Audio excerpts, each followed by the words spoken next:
South beat நேயர்களுக்கு வணக்கம். இந்த நேர்காணலில் நாம் சந்திக்கிருப்பவர் முன்னாள் குடியரசுத் தலைவர் ஏபிஜே அப்துல் கலாம் அவர்களின் அறிவியல் ஆலோசகர் டாக்டர் பொன்ராஜ் அவர்கள். வணக்கம் சார். வணக்கம் பாலாஜி. ஒன்றிய உள்துறை அமைச்சர் அமித்ஷா அவர்கள் தமிழ்நாடு வந்திருந்தாரு. மதுரையில பாஜக மையக்குழு கூட்டத்துல பங்கெடுத்து அவர் பேசியிருந்த விவகாரம் சர்ச்சையை ஏற்படுத்தியிருக்கு. குறிப்பாக அமித்ஷாவினுடைய பேச்சு ஒரு அப்பட்டமான பொய், பிளவுவாதம் கொண்ட ஒரு அரசியல் உள்நோக்கம் கொண்ட ஒரு பேச்சு, அருவருக்கத்தக்க ஒரு பேச்சு, இப்படியெல்லாம் கடுமையான விமர்சனங்களையும் திமுக எம்பி ஆர்.எஸ். அவர்கள் முன் வச்சிருக்காரு. நாம எப்படி இதை பார்க்கணும்? குறிப்பாக அவர் திமுக என்றாலே ஊழல் ஊழல் ஊழல் ஊழல் தான் அப்படின்னு அவர் சொல்லியிருக்காரு. உங்களுடைய பார்வை என்னதுல? அமித்ஷா அவர்கள் என்றைக்கு உண்மையை பேசியிருக்கிறார். அமித்ஷா அவர்கள் சொல்லுக்கும் செயலுக்கும் அவர்கள் என்ன சொல்லுகிறாங்களோ அதுக்கு ஏத்தாப்புலதான் அவங்க செயல்படுவாங்க. அதுதான் நம்ம பார்த்திருக்கோம். அது மோடியா இருந்தாலும் சரி, அமித்ஷாவா இருந்தாலும் சரி, அவர்கள் என்ன செய்யறாங்களோ அதை அடுத்தவங்க மேல அடுத்தவங்க செய்யறது மாதிரி சொல்லுவாங்க. ஊழல் பண்ணுவாங்க, ஆனா ஊழல் பண்றதெல்லாம் அடுத்தவங்க ஊழல் பண்றாங்கன்னு சொல்லுவாங்க. வன்முறையை விதைப்பாங்க, ஆனா அடுத்தவங்களை வன்முறையை விதைக்கிறாங்கன்னு சொல்லுவாங்க. பிரிவினைவாதம் பேசுவாங்க, ஆனா மற்றவர்கள் மாநில சுயாட்சி உரிமையை கேட்டாலே அது பிரிவினைவாதம்னு சொல்லுவாங்க.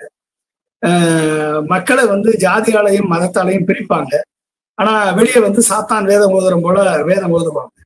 இது அவர்கள் வாய் வார்த்தைக்கும் அவரது சொல்லுக்கும் அவரது செயலுக்கும் எந்தவித சம்பந்தம் இல்லை என்பதுதான் உண்மை.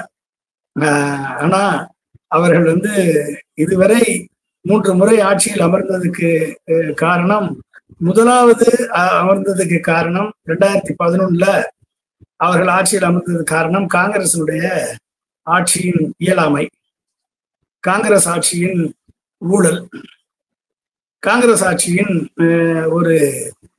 ஆட்சியில் இருந்த பல்வேறு அமைச்சர்கள், தலைவர்கள் அவர்களது கர்வமும் ஆணவமும் அவர்களது அழிவுக்கு காரணமாக அமைந்தது. ஆட்சிக்கு வந்த பின்பு மோடி அவர்கள் ஒட்டுமொத்த அரசு எந்திரத்தை தனது எந்திரமாக அவர் மாற்றி அமைத்துக் கொண்டார். சென்ட்ரலைஸ்டு பிளானிங் அண்ட் இம்ப்ளிமெண்டேஷன், அதாவது டெமோக்ராட்டிக் ஃபெடரலிசம் என்ற வார்த்தையை தூக்கி எறிந்துவிட்டு, அந்த வார்த்தையை சொல்லிவிட்டு அவர் அறிமுகப்படுத்தியது, செயல்பாட்டுக்கு கொண்டு வந்தது, அது எல்லாமே அதாவது கோஆபரேட்டிவ் ஃபெடரலிசம் என்பதை தூக்கி எறிந்துவிட்டு கோர்சிவ் சென்ட்ரலிசம் என்ற, அதாவது கட்டாயப்படுத்தப்பட்ட சர்வாதிகாரம், மையப்படுத்தப்பட்ட சர்வாதிகாரம் என்ற ஒரு ஆட்சி முறை நிர்வாகத்தை அவர் கொண்டு வந்துவிட்டார். அதன் மூலமாக அவர் அனைத்து தனியாக இயங்கும் ஏஜென்சி அத்தனையுமே தனது கண்ட்ரோலின் கட்டுப்பாட்டின் கீழ் அவர்கள் கொண்டு வந்து விட்டார்கள். இன்க்ளூடிங் எலெக்ஷன் கமிஷன், அப்புறம் இவிஎம், இடி, CBI, civil service commission, planning commission, இப்படி அனைத்து ஜுடிஷியல் சிஸ்டம், பியூரோக்ரசி சிஸ்டம், இப்படி அனைத்து சிஸ்டத்தையுமே தனது கண்ட்ரோல்ல கொண்டு வந்துட்டாங்க. அப்ப கொண்டு வந்து விட்டு இவர்கள் சாத்தான் வேதம் ஓதுவது போல ஒவ்வொரு மாநிலத்திற்கும் சென்று ஒட்டுமொத்த இந்தியாவையும் வளர்ச்சி அடைய செய்வதுதான் அவர்களது பணி. ஆனால் அவர்கள் என்ன செய்கிறார்கள் என்று சொன்னால், தனது வாழ்க்கையே தேர்தல் தான் என்று ஒவ்வொரு தேர்தலிலும் இவர்கள் வென்று, பிஜேபி வென்று, இரட்டை என்ஜின் சர்க்கார் ஆட்சி அமைத்தால் அந்த மாநிலம் வளம் பெறும், அங்கு ஊழலற்ற ஆட்சி நடைபெறும், அந்த மாநிலம் அனைத்து வசதிகளையும் மத்திய ஒன்றிய அரசு கொடுக்கும் என்றெல்லாம் இவர்கள் பிரச்சாரம் செய்வதுதான் இந்திய தேச ஒற்றுமைக்கு விரோதமான செயல். இந்த ஒற்றுமைக்கு விரோதமான செயலை இவர்கள் தொடர்ந்து செய்து கொண்டு வருகிறார்கள். அதனுடைய ஒரு பகுதி தான் மதுரையில் அமித்ஷா பேசி இருப்பது. எனவே இரட்டை என்ஜின் சர்க்கார் ஆட்சி முறை நிர்வாகம் நடத்தி கொண்டிருக்கிற பிஜேபி ஆளக்கூடிய எந்த ஒரு மாநிலமாவது தமிழ்நாட்டுக்கு நிகரான மாநிலமாக அனைத்து துறைகளிலும் வளர்ந்திருக்கிறதா? கடந்த 30 ஆண்டுகளில் ஏதாவது ஒரு மாநிலத்தை இந்த மோடியும் அமித்ஷாவும் சொல்ல முடியுமா? நாங்கள் இரட்டை என்ஜின் சர்க்கார் மூலமாக இந்த மாநிலத்தை கல்வியில, மருத்துவத்துல, கவர்னன்ஸ்ல, இன்ஃப்ராஸ்ட்ரக்சர்ல, லா அண்ட் ஆர்டர்ல, எதுலையாவது அக்ரிகல்ச்சர்ல, இண்டஸ்ட்ரியில, மேனுஃபேக்சரிங் செக்டார்ல, உயர்கல்வியில, ஸ்கில் டெவலப்மெண்ட்ல, எதுலையாவது உள்ள வந்து ஒரு மாநிலத்தை, பிஜேபி ஆளக்கூடிய ஒரு மாநிலத்தை இவர்கள் காண்பிக்க முடியுமா அவர்களால? 1000 ஆண்டுகள் பழமை கொண்ட திருப்பரங்குன்ற மலையை சிக்கந்தர் மலையா மாற்ற முயற்சிக்கிறது திமுக அப்படின்ற ஒரு குற்றச்சாட்டு முன்வைக்கிறாரு. ஜூன் 22 முருக பக்தர்கள் மாநாடு நடக்குது. அந்த மாநாட்டுல நம்முடைய வலிமையை காட்டணும் அப்படின்னு அவர் சொல்றாரு. அப்போ அது நம்ம பெருசா எடுத்துக்க வேண்டியது அவசியம் இருக்கு இல்லையா? இவர்கள் அரசியல் நடத்துறாங்களா, ஆன்மீகம் நடத்துறாங்களா? அரசியல். ஆன்மீகம் என்ற போர்வையை போற்றிக் கொண்டு அரசியல் நடத்தி அதன் மூலமாக இவர்கள் ராமருக்கு என்ன துரோகம் செய்தார்கள் என்று எல்லாருக்கும் தெரியும். ராமர் ஜெய் ஸ்ரீராம், ஜெய் ஸ்ரீராம் என்று சொன்னார்கள்.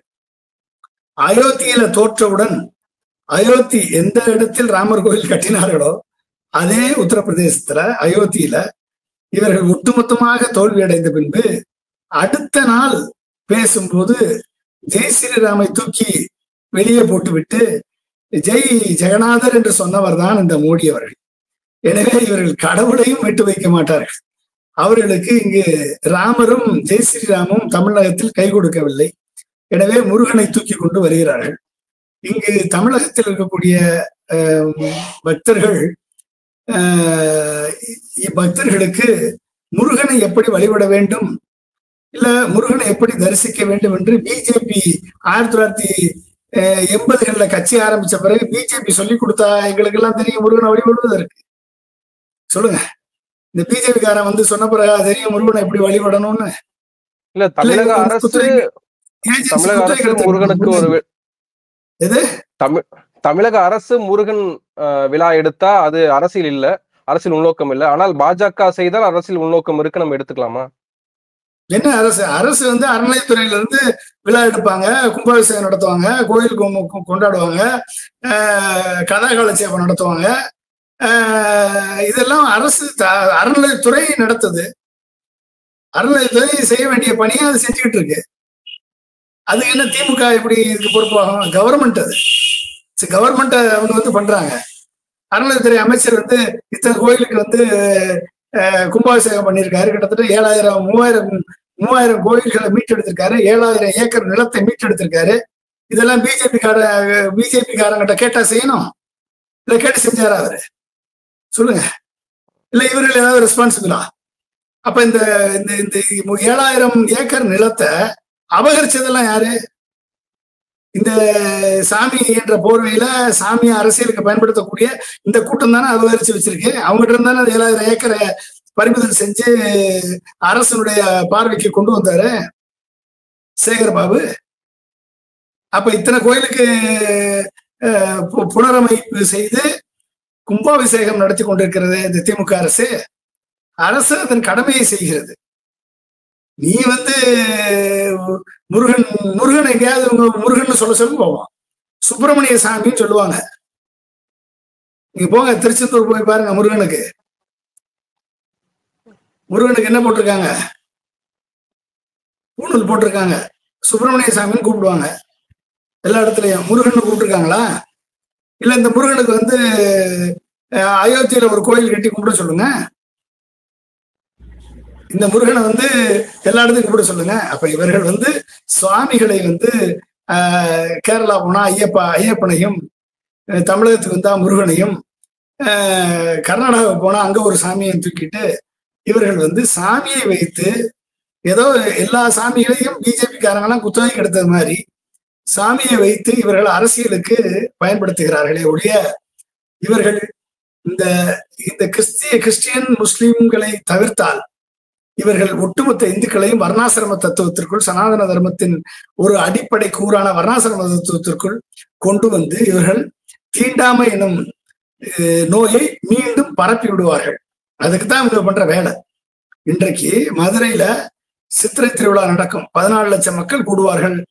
சுற்று வட்டார கிராமத்திலிருந்து முஸ்லிம்களும் கிறிஸ்தவர்களும் இந்துக்களும் இணைந்து நடத்தக்கூடிய விழா. எந்த ஒரு அசம்பாவிதம் போவோம், அத்தனை பேர் இணைந்து நடத்தக்கூடிய அந்த விழா சிறப்பாக நடந்து கொண்டிருக்கிறது.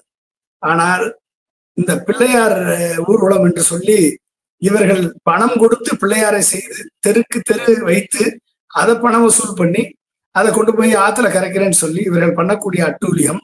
அப்ப பிள்ளையாரையும் இவர்கள் அரசியல்படுத்தி பிள்ளையாரையும் விநாயகனையுமே இவர்கள் தங்கள் அரசியலுக்கு பயன்படுத்துகிறார்கள். கோலப்போட்டி என்று சொல்லி மக்களை, பெண்களை ஏமாற்றி கோலப்போட்டி என்று சொல்லி அதில் அரசியலை புகுத்துகிறார்கள், சங்கி அரசியலை புகுத்துகிறார்கள். அடுத்து விளக்கு பூஜை என்று சொல்லி மக்களை ஏமாற்றி வர வைத்து நாங்கள் தான் உங்களுக்கெல்லாம் குத்தகைதாரர்கள் என்று சொல்லி குத்தகைக்கு எடுத்தது போல எல்லா சாமிகளையும் குத்தகைக்கு எடுத்து கோயில்களுக்குள்ளே ஜெய் ஸ்ரீராம் கோஷத்தை போட்டு, பிஜேபியினுடைய கோஷத்தை போட்டு இவர்கள் கோயில்களை தனது கட்சி கூடாரமாக மாற்றிக் கொண்டிருக்கிறார்கள். இதை தமிழக மக்கள், பக்தர்கள் அனைவருமே அமைதியாக பார்த்து கொண்டிருக்கிறார்கள். இவர்களுக்கு பாடம் புகட்டக்கூடிய நாள் வரும். இவர்கள் கோயம்புத்தூரிலே கலவரத்தை ஏற்படுத்தி கோயம்புத்தூரிலே இன்றைக்கு பிஜேபிக்கு ஒரு பிரசன்ஸை உருவாக்கி இருக்கிறார்கள். கன்னியாகுமரியிலே கலவரத்தை ஏற்படுத்தி கன்னியாகுமரியிலே ஒரு பிரசன்ஸை உருவாக்கி இருக்கிறார்கள். இப்பொழுது மதுரையிலே இவர்கள் புகுந்து அமைதியாக இருக்கக்கூடிய மதுரையிலே கலவரத்தை உருவாக்கி அங்கு இவர்கள் பிஜேபியை நிலைநிறுத்த இவர்கள் திட்டம் போட்டு மக்களின் அமைதியை குலைத்து மக்களது வாழ்வாதாரத்தை சிதைத்து, ஏழை எளிய மக்களது, இந்துக்களது வாழ்வாதாரத்தை சிதைத்து கலவரத்தை உருவாக்கி அந்த பழியை முஸ்லிம்கள் மேலும் கிறிஸ்தவர்கள் மேலும் போட்டு இவர்கள் அதன் மூலமாக அனைத்து ஓட்டுகளையும் அறுவடை செய்ய இவர்கள் மக்களை பயமுறுத்தி, அந்த பயத்தின் காரணமாக இவர்கள் பிஜேபி வெற்றி பெற வேண்டும் என்று நினைக்கக்கூடிய விதையை அமித்ஷா விதைத்து விட்டு சென்றிருக்கிறார். எப்படி ஒரு அரசு விழாவிலே ஜெய் ஸ்ரீராம் கோஷத்தை பிரதமர் போடுகிறாரோ, ஒரு அரசு விழாவிலே அமைச்சர்கள் ஜெய் ஸ்ரீராம் கோஷத்தை போடுகிறார்களோ, அப்படிப்பட்ட ஒரு நிகழ்வு இந்தியாவில் நடப்பது துரதிருஷ்டவசமானது. திருப்பரங்குன்ற மலை முருகனுக்கு சொந்தமானது. ஒரு பகுதியிலே சிக்கந்தருக்கு எப்படி அந்த சமாதி உருவானது என்பது வரலாற்றிலே இருக்கிறது. 300 ஆண்டுகளுக்கு பழமையான வரலாறு அது இஸ்லாமியர்களுக்கு சொந்தம். அந்த பாதை அனைவருக்கும் பொது. அந்த இடம் இஸ்லாமியர்களுக்கு சொந்தம் என்று கோர்ட் நீதிமன்ற தீர்ப்பு வழங்கி இருக்கிறது. இல்லாத ராமரை இருக்கிறார் என்று சொல்லி அயோத்தியில் தோண்டி தோண்டி பார்த்து இல்லை என்ற பிறகும் சுப்ரீம் கோர்ட் அந்த இடத்தில் ராமர் பிறக்கவில்லை, ராம ஜென்ம பூமி இல்லை, எந்த நிறுவனமும் இல்லை என்று தெரிந்த பின்பும் சுப்ரீம் கோர்ட் இவர்களது கோரிக்கையை ஏற்று அங்கு ராமர் கோயில் கட்ட அனுமதித்ததே. இதெல்லாம் தான் இன்றைக்கு திருப்பரங்குன்றத்தினுடைய அமைதியை குலைப்பதற்கு இந்த சூத்திர சங்கிகளை பயன்படுத்தி பிஜேபி தனது அனைத்து கரங்களையும் வைத்து இங்கு ஒரு மதுரையின் அமைதியை கெடுப்பதற்கு வந்திருக்கிறது. இவர்கள் உண்மையானவர்களாக இருந்தால், தமிழின் மீது பற்று கொண்டவர்களாக இருந்தால், கீழடியில் கண்டெடுக்கப்பட்ட தொன்மையான இந்த இரும்பு கண்டுபிடிப்பை, அந்த இரும்பு உபயோகத்தை, 5000 ஆண்டுகளுக்கு பழமையான இந்த இரும்பு உபயோகத்தை இவர்கள் இதுவரையாவது என்றாவது பாராட்டி இருக்கிறாரா மோடி? இல்ல அமித்ஷா பாராட்டி இருக்கிறாரா? கீழடியில் ராமகிருஷ்ணா அவர் அமர்நாத் ராமகிருஷ்ணன் கொடுத்த கீழடியுடைய ஆய்வு அறிக்கை, வரலாற்றில் சயின்டிபிக் முறையில் நிரூபிக்கப்பட்ட ஆய்வு அறிக்கையை மாற்ற வேண்டும் என்று சில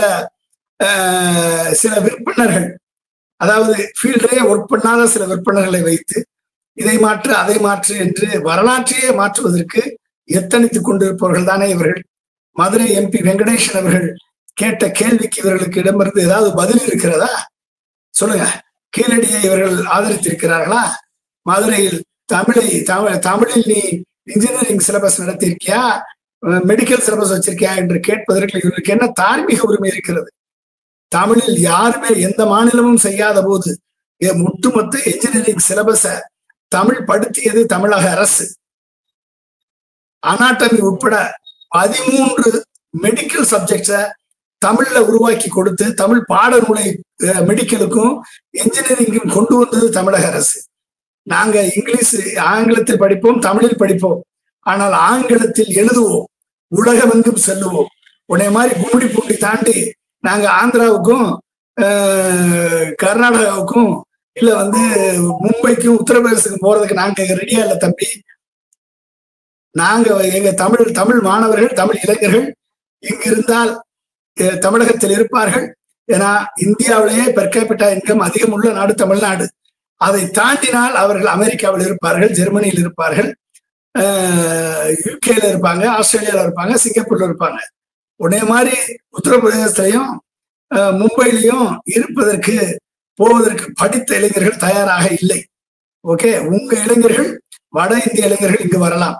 எனவே வட இந்திய கட்சியான குஜராத்தி கட்சியான பிஜேபி கட்சியை, நாக்பூர் கட்சியான பிஜேபி கட்சியை தமிழகம் ஒருபோதும் தமிழகத்தினுடைய அமைதியை, மத ஒற்றுமையை சீர்குலைக்க அனுமதிக்காது. மக்கள் அனுமதிக்க மாட்டார்கள், பக்தர்கள் அனுமதிக்க மாட்டார்கள்.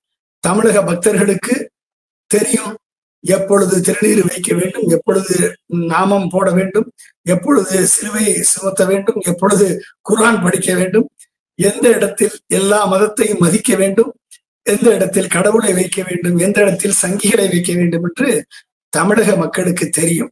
எனவே இவர்களது முயற்சி தமிழக அமைதியை, ஒற்றுமையை குலைக்க இவர்கள் எடுக்கக்கூடிய முயற்சி அனைத்தும் தோல்வியில் தான் முடியுமே ஒழிய, பிஜேபி என்றாலே அது தமிழ்நாட்டுக்கு மட்டுமல்ல, ஒட்டுமொத்த தென்னிந்தியாவிற்கும் எதிரான கட்சி, தென்னிந்திய மக்களுக்கு எதிரான கட்சி. அவர்கள் பின்னால் செல்லக்கூடிய சூத்திர சங்கிகள் அனைவருமே பதவிக்காகவும் பணத்திற்காகவும் அலையக்கூடியவர்கள், மத ஒற்றுமையை குலைப்பவர்கள். எனவே இவர்களை எப்படி சமாளிக்க வேண்டும், எப்படி அடக்க வேண்டும் என்று தமிழக அரசுக்கு தெரியும். இவர்களை எங்கே வைக்க வேண்டும் என்று மக்களுக்கும் தெரியும். இதுல மதுரை டார்கெட் பண்ணுவதற்கான காரணம் என்ன நினைக்கிறீங்க? குறிப்பா வந்து திருப்பரங்குன்றம் இஷ்யூல வந்து நீங்க சொல்ற மாதிரி தமிழ்நாடு அமைதி பூங்காவாக இருந்திருக்கு, சித்திரை திருவிழா எடுத்துக்காட்டா சொல்றீங்க. ஆனால் திருப்பரங்குன்றம் இஷ்யூ அப்போ பல பேரை ஒரு மாபெரும் கூட்டத்தை கூட்டி இருந்தது பாஜக. அப்போ நம்ம மதுரையை மையப்படுத்தி ஒரு அரசியல் நகர்வு இருக்கிறத பார்க்க முடியுதுல்ல. கூட்டத்தை கூட்டணும்னா திமுக கூட்ட தெரியாதா? அதிமுக கூட்ட தெரியாதா? சொல்லுங்க. பாமக கூட்ட தெரியாதா? விஜய் கட்சிக்கு கூட்ட தெரியாதா? இல்ல சீமானுக்கு கூட்ட தெரியாதா? கூட்டத்தை கூட்டிட்டா உடனே நீங்க சொல்றதெல்லாம் பண்ணிடலாமா? நாளைக்கு கூட்டத்தை கூட்டி ஹெச் ராஜாவை காரைக்குடியிலிருந்து அப்புறப்படுத்து அப்படின்னு ஒரு போராட்டத்தை அனௌன்ஸ் பண்ணா காரைக்குடியில இருந்து அவர் ஓடி போயிடுவாரா ஹெச் ராஜா? சொல்லுங்க. இது என்ன நாளைக்கு வந்து, அதாவது புல்டோசர் கலாச்சாரத்தை தமிழகத்தில் கொண்டு வர பிஜேபி விரும்புகிறது. அப்ப என்ன அர்த்தம்? எதிர்க்கிறவர்கள் வீட்டை புல்டோசரில் இடிப்பதற்கு அவர்கள் அந்த கலாச்சாரத்தை தமிழகத்தில் கொண்டு வர விரும்புகிறார்கள். அப்ப என்ன அர்த்தம்? இந்துக்களாக நீ இருந்தாலும் சரி, பிஜேபி எதிர்த்தால் உன் வீடு இடிக்கப்படும். முஸ்லீமை தான் டார்கெட் பண்ணி அடிப்பாங்க. அதே நேரத்தில் நீ இந்துவா இருந்தாலும், நீ பத்திரிகையாளனாக இருந்தாலும், நீ பிஜேபி எதிர்த்தால் உன் வீடு இடிக்கப்படும். நீ கடை வைத்து நடத்த முடியாது. ஏங்க, இவன் வந்து ஆன்லைன் மார்க்கெட்டை கொண்டு வந்து அதை கண்ட்ரோல் பண்ணாம, ரெகுலேட் பண்ணாம, இன்றைக்கு ஒட்டுமொத்த வியாபாரிகள் இன்னைக்கு எதுவுமே வழி இல்லைன்னா இட்லி கடை போட்டு பழச்சிக்கலாம். முடிவு பண்ணுவான்ல, எதுவுமே வழி இல்லைன்னா இட்லி கடை போட்டு பழச்சிக்கலாம். எதுவுமே வழி இல்லைன்னா ஒரு பெட்டி கடை வச்சு பழச்சிக்கலாம். எதுவுமே வழி இல்லைன்னா ஒரு புரோட்டா கடை வச்சு பழச்சிக்கலாம். இன்றைக்கு அந்த கடையை கூட வைக்க முடியாத அளவிற்கு அந்த ஏழை எளிய மக்களின், இந்துக்களின் 80% இந்துக்களின் வாழ்வாதாரத்தை ஒழித்தது பிஜேபி இல்லையா? ஆன்லைன் மார்க்கெட்ல ஆன்லைன் வர்த்தகத்தை கொண்டு வந்து எங்க பார்த்தாலும் ரிலையன்ஸ், எங்க பார்த்தாலும் அதானி, அம்பானி, போர்ட்ஸ், டிராவல்ஸ். சொல்லுங்க. இன்றைக்கு பிளைட், ஒட்டுமொத்த பிளைட் எதுவுமே வந்து எல்லா பிளைட்ஸும் ஒரே ஒரு பிளைட் தான் இருக்கு. 1991 1 கோடி பேர் பயணம் பண்ணாங்க. 12 பிளைட் சர்வீஸ் இருந்தது. 12 இருந்துச்சு. இன்றைக்கு 21 கோடி பேர், சரி 21 கோடி பேர் வருஷத்துக்கு டிராவல் பண்றாங்க பிளைட்ல. ஆனா ஒரே ஒரு ஏர்லைன் இருக்கு. எப்படி? தமிழக அரசு தமிழ்நாடு ஏர்வேஸ்ன்னு ஒண்ணு ஆரம்பிக்கணும். ஆரம்பிச்சு தமிழ்நாடுல இருந்து அனைத்து மெட்ரோபாலிட்டன் சிட்டிஸுக்கும், டெல்லி, மும்பை, கல்கத்தா, சென்னை, ஹைதராபாத், இப்படி எல்லா இடத்துக்கும் சர்வீஸ் விடணும். அது மட்டும் இல்லாம மதுரை, தூத்துக்குடி, திருநெல்வேலி, திருச்சி, கோயம்புத்தூர், சேலம் இப்படி அனைத்து இடங்களுக்கும் சர்வீஸ், லோக்கல் சர்வீஸ் விடணும். தமிழ்நாடு ஏர்வேஸ் ஆரம்பிக்கணும். இன்னைக்கு தேவை எது இருக்கிறது? ட்ரெயின், வந்தே பாரத் ட்ரெயின் விட்டாங்க. எல்லா ட்ரெயினுமே வந்து காஸ்ட்லி. எத்தனை இந்துக்கள் பாதிக்கப்படுறாங்க அதனால சொல்லுங்க. ஏன்னா பேசஞ்சர் ட்ரெயின் எல்லாமே வந்து ஒஸ்ட் கண்டிஷன்ல இருக்கு. ரொம்ப டிலே ஆகுது, டிக்கெட் கிடைக்கல. நீங்க பேசஞ்சர் ட்ரெயின்ல ஏறி பாருங்க, அண்டர்சர்வ் கம்பார்ட்மெண்ட்டுக்கு போய் பாருங்க, எவ்வளவு கூட்டம். உட்கார இடம் இல்லாம இங்க இருந்து மதுரை டு சென்னை போறாங்க, கோயம்புத்தூர் டு சென்னை போறாங்க. எத்தனை பேரு இதுல பாதிக்கப்படுறவங்க? 80% இந்துக்கள் இல்லையா? பெட்ரோல் டீசல் விலை உயர்வு பாதிக்கப்படுறது இந்துக்கள் இல்லையா? நீட்டினால் பாதிக்கப்படுறது 80% இந்துக்கள் இல்லையா? யாரை வச்சு யாரை ஏமாத்துறீங்க? முருகனை வச்சுக்கிட்டு. அப்ப இத வந்து இந்த கூட்டத்தை கூட்டிட்டா நீங்க சொல்றதெல்லாம் சட்டமாயிருமா? 2026ல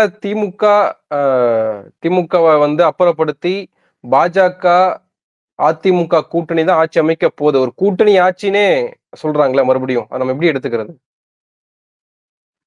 இது இந்த கூட்டணி ஆட்சின்றது அமித்ஷா சொல்லிட்டு இருக்காரு, தொடர்ந்து சொல்லிட்டு இருக்காரு. என்டிஏ கூட்டணி ஆட்சின்னு சொல்றாரு. ஆனா அதிமுக தலைமையில இருக்கும். கூட்டணி ஆட்சின்னு என்ன அர்த்தம்?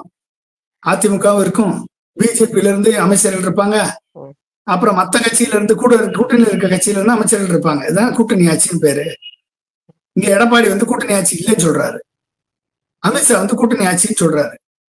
ஓகே, மக்கள் எதை நினைக்கிறது? அப்ப பிஜேபியினுடைய ஆட்சியை தமிழகத்தில் கொண்டு வருவதற்கு ஒட்டுமொத்த பிஜேபியும் தமிழக மக்களின் கொள்கைகளுக்கு விரோதமாக, தமிழக மக்களின் அமைதிக்கு விரோதமாக, தமிழக மக்களின் கல்விக்கு விரோதமாக, தமிழக மக்களின் மருத்துவத்துக்கு விரோதமாக, தமிழக மக்களின் கனவுகளுக்கு விரோதமாக, இளைஞர்களின் கனவுகளுக்கு விரோதமாக, தமிழகத்துக்கு எந்த ப்ராஜெக்டையும் கொடுக்காதவர்களாக, தேசிய பேரிடர் நிவாரண நிதியை தமிழகத்திற்கு அளிக்காதவர்களாக, கல்விக்கான நிதியை சர்வ சிக்ஷா அபியான்ல இருந்து சமக்கர சிக்ஷா அபியான் என்று மாற்றிவிட்டு நீ வந்து பிஎம்ஸ்ரீ பள்ளிக்கு கையெழுத்து போட்டால் தான் நாங்கள் கொடுப்போம் என்று சொல்லி ஒரு சொத்தையான காரணத்தை கூறி 2250 கோடியை கொடுக்காம இழுத்தெடுத்து கொண்டிருக்கக்கூடிய கவர்மெண்ட். இப்படிப்பட்ட கவர்மெண்ட்டை பிஜேபியை ஆட்சிக்கு கொண்டு வருவதற்கு அதிமுக துணையாக இருந்தால் அதை எப்படி தமிழக மக்கள் ஏற்றுக்கொள்வார்கள்? ஒட்டுமொத்த அதிமுகவும் தோற்கடிக்கப்படும். 20% ஓட்டு வங்கி, அதிமுகவுக்கு கிடைத்த ஓட்டு வங்கி மோடிக்கு எதிரான வாக்கு, பிஜேபிக்கு எதிரான வாக்கு. இரட்டலைக்காகவும் எம்ஜிஆருக்காகவும் ஜெயலலிதாவுக்காகவும் விழுந்த வாக்கு. இதை மிஸ்யூஸ் பண்ணியிருக்காரு எடப்பாடி. இன்றைக்கு எடப்பாடி பிஜேபியுடன் கூட்டணி வைத்து அதிமுகவின் ஒட்டுமொத்த எதிர்காலத்தை படுகொலையில் தள்ளியிருக்கிறார். இன்றைக்கு அதிமுகவின் முக்கிய சில தலைவர்கள் RSS சங்கிகளாக மாறி, சைத துரைசாமி போன்றவர்கள் RSS ஊதுகுழலாக மாறி மத்திய அரசு ஆதரவு வேண்டும் என்ற ஒற்றை நிலைப்பாட்டை எடுத்து ஒட்டுமொத்த அதிமுகவையும் பிஜேபியின் காலடியில் கடத்தி இருக்கிறார்கள். அதற்கு எடப்பாடி துணை போயிருக்கிறார். இதை வந்து எப்படி நீங்க ஏற்றுக்கொள்வது? எப்படி ஏற்றுக்கொள்வது? இப்படிப்பட்ட நிலையை தமிழக மக்கள் எப்படி ஏற்றுக்கொள்வார்கள்? வட இந்திய கட்சியான, இந்தி கட்சியான, இந்தியை திணிக்கக்கூடிய கட்சியான, சமஸ்கிருதம் தான் அனைத்து மொழிகளுக்கும் தாய்மொழி என்று சொல்லக்கூடிய அமித்ஷா வந்து மதுரையில் வந்து தமிழை பற்றி பேசுபவர்கள் என்றால் எப்படிப்பட்ட ஒரு இரட்டை நிலைப்பாடு கொண்டவர்கள், இரட்டை நாக்கு கொண்டவர்கள் என்று வெளிப்படையாக தமிழக மக்களுக்கு தெரியும். எனவே இவர்கள் ஆங்கிலம் தெரியும்.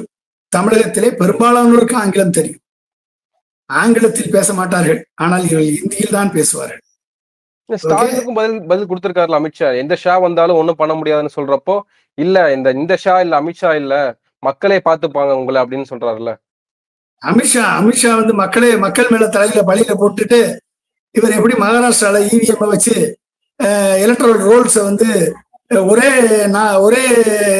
ஒரு பார்லிமெண்ட் தேர்தலுக்கும் இப்ப சட்டமன்ற தேர்தலுக்கும் 3 மாசத்துல 30 லட்சம் வாக்குகளை கூட்டி இவிஎம்ஐ வைத்து மேனிபுலேட் பண்ணி வெற்றி பெற்றாரோ, எப்படி டெல்லியில் இவிஎம்ஐ வைத்து மேனிபுலேட் பண்ணி வெற்றி பெற்றாரோ, எப்படி ஹரியானாவில் இவிஎம்ஐ வைத்து மேனிபுலேட் பண்ணி வெற்றி பெற்றாரோ, எப்படி மகாராஷ்டிராவில் இவிஎம்ஐ வைத்து மேனிபுலேட் பண்ணி வெற்றி பெற்றாரோ, எப்படி ஒரிசாவில் இவிஎம்ஐ வைத்து வெற்றி பெற்றாரோ அன்றைக்கு இவர் மக்களை நம்பவில்லை, இவிஎம்ஐ தான் நம்பினார். பாராளுமன்ற தேர்தலில் 140 கலெக்டர்களுக்கு போன் பண்ணி பேசியவர் யாரு? அமித்ஷா. பேசவில்லை என்று சொன்னால் 140 தொகுதிகளில் பிஜேபி தோல்வியை சந்தித்திருக்கும்.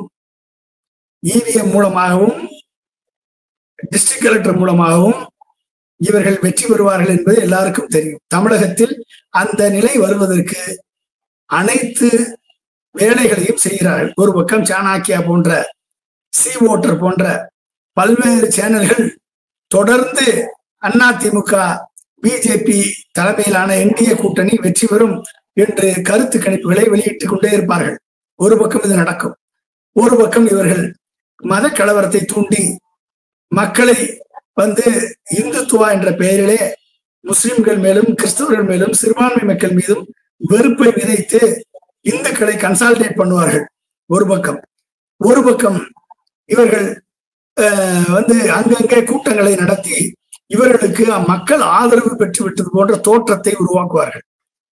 ஒரு பக்கம் இவர்கள் சின்ன சின்ன ஜாதிகள் 116 மோஸ்ட் பேக்வர்ட் கிளாஸை சேர்ந்த ஜாதிகள் இந்த 10.5% வன்னியர் வாக்குகளை பெறுவதற்காக எடப்பாடி திட்டமிட்டு நடக்க முடியாததை செய்து அவர்கள் வாக்குகளை வாங்கி எப்படி வெற்றி பெற்றாரோ அதுபோல இவர்கள் இந்த 116 மிகவும் பிற்படுத்தப்பட்ட விளிம்பு நிலை சமுதாயங்களை, அந்த தலைவர்களை, ஜாதிய தலைவர்களை வைத்து மதத்தை உள்ளே நுழைத்து கிராம கோவில்கள், இந்த கோயில்களுக்கெல்லாம் கும்பாபிஷேகம் நடத்துகிறேன் என்ற பெயர் வழியில் உள்ளே நுழைந்து விளக்கு பூஜை நடத்தி கோல பூஜை நடத்தி இவர்கள் அனைவரும் இவர்களை எல்லாம் கைக்குள் போட்டுக்கொண்டு அதன் மூலமாக இந்த ஜாதியைச் சேர்ந்த தலைவர்களுக்கு இதுவரை 10 ஆண்டுகள் ஆட்சியில் இருந்திருக்கிறது பிஜேபி. ஒரு நாளாவது தமிழகத்தைச் சேர்ந்த விளிம்புநிலை சமுதாயத்தைச் சேர்ந்த எந்த பிரதிநிதிக்காவது ஒரு போர்டு மெம்பரை கொடுத்திருக்காங்களா? 200க்கும் மேற்பட்ட போர்டு மெம்பர்ஸ் இருக்கு. ஒரு போர்டு மெம்பர் பதவி கொடுக்கப்பட்டிருக்கிறதா? சொல்லுங்க பாப்போம். ஒரு போர்டு மெம்பர் பதவி தமிழ்நாட்டில் இருக்கக்கூடிய விளிம்புநிலை சமுதாயத்தை சேர்ந்தவர்களுக்கு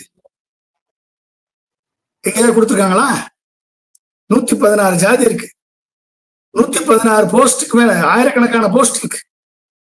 ஒரு போர்டு மெம்பர் கொடுத்திருப்பாங்களா அவங்க? ஆனா இவர்கள் அனைவருமே அந்த விளிம்புநிலை சமுதாயத்தை பாசிட்டிவ் சோசியல் ஜஸ்டிஸ் என்ற பெயரிலே இவர்கள் ஜாதிகளை எல்லாம் ஏமாற்றி இவர்களை எல்லாம் ஜாதிகளாக பிரித்து வாக்கு வங்கியை பலப்படுத்தி அதன் மூலமாக இவர்கள் மக்கள் மத்தியிலே ஒரு விழிப்புணர்வை விதைத்து இவர்கள் ஓபிஎஸ்ஐ வைத்துக் கொள்வார்கள், டிடிவி தினகரனை பக்கத்தில் வைத்துக் கொள்வார்கள், சசிகலாவை பக்கத்தில் வைத்துக் கொள்வார்கள். ஆனால் அவர்கள் மூவரையுமே காலி பண்ணுவதற்கு முக்குளத்தோரான நயினார் நாகேந்திரனை உள்ளே கொண்டு வந்து இவங்க 3 பேரையும் காலி பண்ணிடுவாங்க. புரியுதா? ராமதாஸும் அதுல உள்ள இருக்காரு இல்லையா? இப்ப ராமதாஸ் வன்னியர்களுக்கு ராமதாஸுக்கு என்ன, அவருக்கு கொள்கை கோட்பாடெல்லாம் அவரு மறந்து எவ்வளவு நாளாச்சு, சமூக நீதியை மறந்து எவ்வளவு நாளாச்சு.